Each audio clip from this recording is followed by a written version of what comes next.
88 वर्ष की आयु में वेटिकन सिटी में पोप फ्रांसिस का निधन हो गया है। कार्डिनल केविन फेरेल ने उनके निधन की घोषणा की। पोप के निधन पर पूरी दुनिया में शोक की लहर है। ईसाई धर्म में पोप का स्थान सबसे ऊंचा स्थान माना जाता है। अब इसी बीच सवाल उठ रहे हैं कि पोप फ्रांसिस की मृत्यु से पहले उनके आखिरी लफ्ज क्या थे। पोप फ्रांसिस ने निधन से पहले गजा में चल रहे नरसंहार और फिलिस्तीन की दयनीय स्थिति के बारे में बात कही।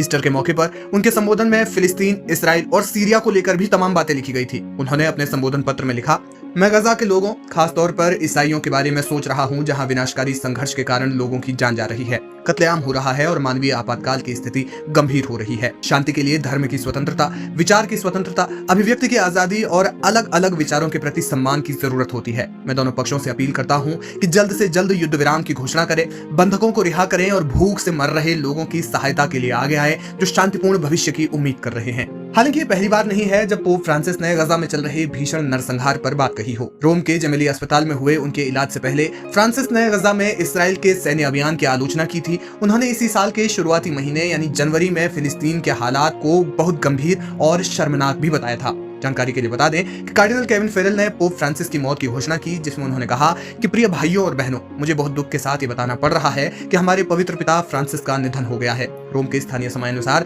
आज सुबह 7:35 पर उनका निधन हुआ। उनका पूरा जीवन प्रभु यीशु और उनके चर्च की सेवा के लिए समर्पित था। प्रभु यीशु के सच्चे शिष्य के रूप में उनके उदाहरण के लिए अपार कृतज्ञता के साथ हम पोप फ्रांसिस की आत्मा को त्रिदेवों के असीम दयालु प्रेम के लिए समर्पित करते हैं।